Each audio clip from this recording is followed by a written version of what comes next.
Before talking about brotherhoods or syndicates, it is useful to start with something much closer to everyday life. Today, humans are building increasingly powerful AI systems and robots. Humans delegate tasks to these systems. Humans rely on these systems for efficiency, speed and coordination. Navigation systems suggest routes. Recommendation systems suggest choices. Autonomous systems suggest actions. And yet, there is a line humans instinctively refuse to cross. Humans can utilize AI systems. Humans can consult AI systems.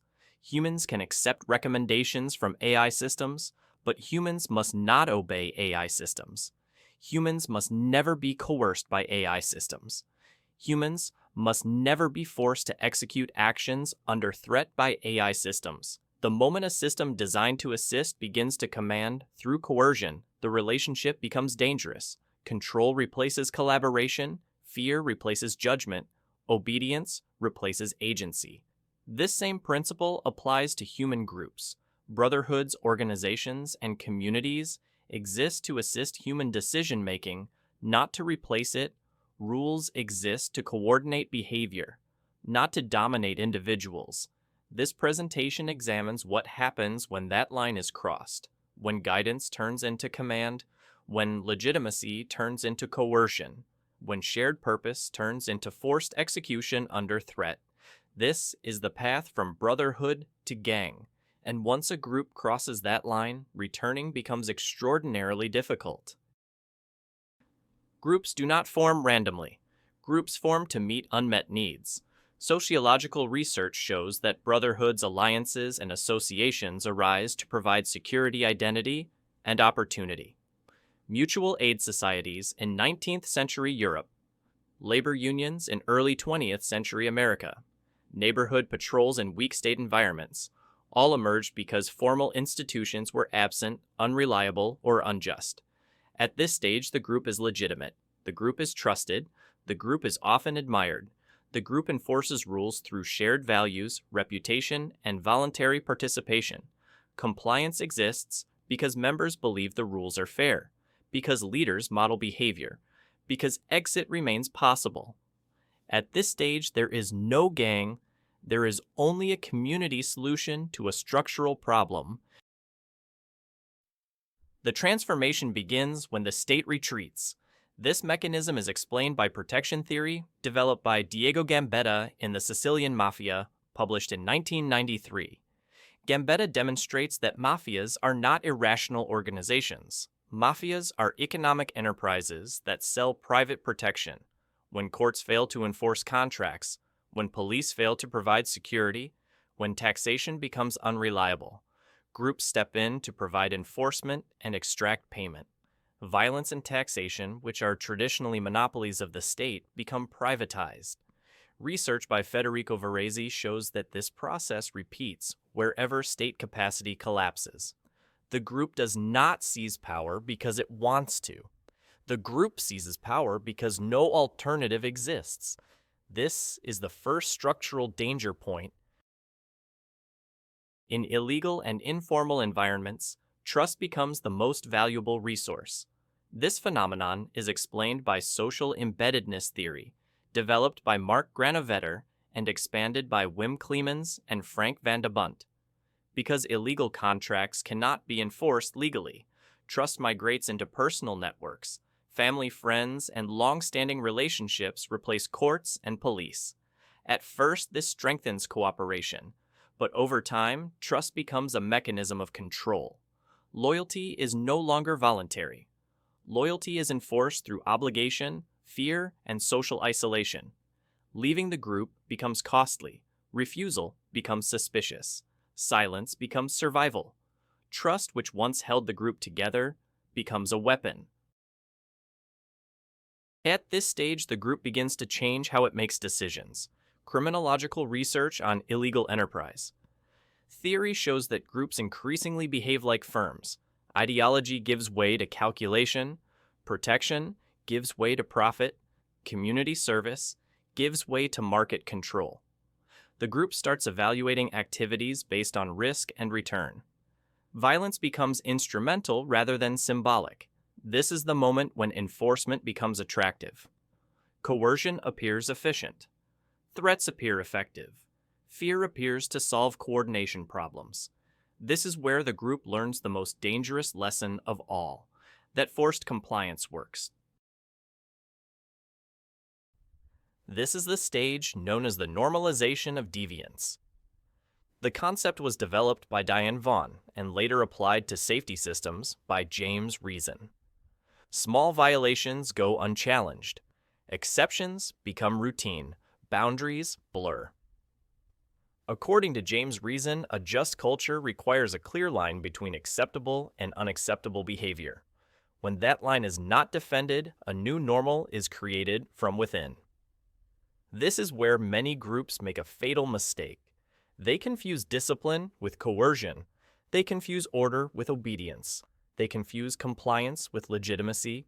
Rules still exist, but enforcement begins to rot. The descent from brotherhood to gang is not invisible. It leaves measurable traces. Researchers measure organizational change using structure funding, accountability, and command stability. These indicators appear long before open violence. Centralized authority replaces shared leadership. Informal punishment replaces formal process. Silence replaces voice. This is why gangsterization is predictable. It is not a mystery. It is a pattern. To understand the transformation, one must follow two signals: violence and money. Violence evolves from defensive to predatory, from reactive to proactive money, evolves from donations to protection taxes to diversified criminal revenue. When violence is used to maintain dominance rather than resolve conflict, when income is extracted rather than offered, the group has crossed the critical threshold. This is the waterfall point: forced execution under threat, forced payment, forced obedience, forced participation. Once force becomes normal, the group cannot return to legitimacy. The controllability index is used to measure this break from formal order. Healthy groups remain subordinate to state authority, both formally and factually. Healthy groups accept accountability for wrongdoing. Healthy groups do not require internal enforcement. Gangsterized groups show the opposite pattern: independence from state control, internal discipline enforced through fear, absence of accountability, embedded criminal records. As controllability declines, coercion rises. Prevention is not about destroying groups. Prevention is about altering the environment that shapes group choices. This insight comes from governance research by the World Bank, the United Nations Development Program, and the OECD. When justice is accessible, when enforcement is fair, when contracts are reliable, the demand for private enforcement disappears. The group no longer needs to coerce. Empirical evidence supports this conclusion. Judicial reforms in Pakistan increased impartiality and reduced reliance on informal enforcement. Contract enforcement reforms in India increased productivity and economic trust. When justice works, gangs lose their market. This is why filling the vacuum with justice matters. Avoid invites coercion. Justice prevents it. Economic opportunity is equally critical. Research summarized by the Skeptic's Guide to Open Government shows that illicit enterprise thrives where legal opportunity is scarce. In Kenya, access to legal assistance increased farmer investment by more than 20%. Predictable law encourages long-term planning. Predictable law reduces recruitment into criminal groups. The best way to defeat the criminal economy is to make the legal economy the better choice. Defending the line between acceptable and unacceptable behavior is essential. James Reason's Just Culture framework emphasizes learning rather than fear. Healthy groups encourage reporting. Healthy groups protect dissent. Healthy groups punish coercion, not mistakes. Social audits and grievance redress mechanisms allow problems to surface before they metastasize. Transparency prevents gangsterization. The goal is not to destroy brotherhoods. The goal is to build resilient communities. Resilient communities have strong institutions. Resilient communities provide opportunity. Resilient communities allow voice and exit. Gangsterization is not inevitable. It is preventable, but only if coercion is rejected early. The purpose of this presentation is not to condemn brotherhoods or collective action. The purpose is to recognize early warning signs and act before the transformation becomes irreversible. The future actions are clear. Design organizations where rules are legitimate but enforcement is bounded. Build systems where refusal is safe and exit is possible. Create accountability structures that remove the need for coercion. Measure risk early using structural indicators rather than waiting for violence. Invest in justice, transparency, and opportunity, so private enforcement never becomes necessary. For leaders, this means rejecting forced execution even when it appears efficient. For institutions, this means strengthening governance before informal power fills the gap. For communities, this means protecting voice dissent and oversight. The strongest defense against gangsterization is not suppression. The strongest defense is agency. When individuals retain the ability to decide.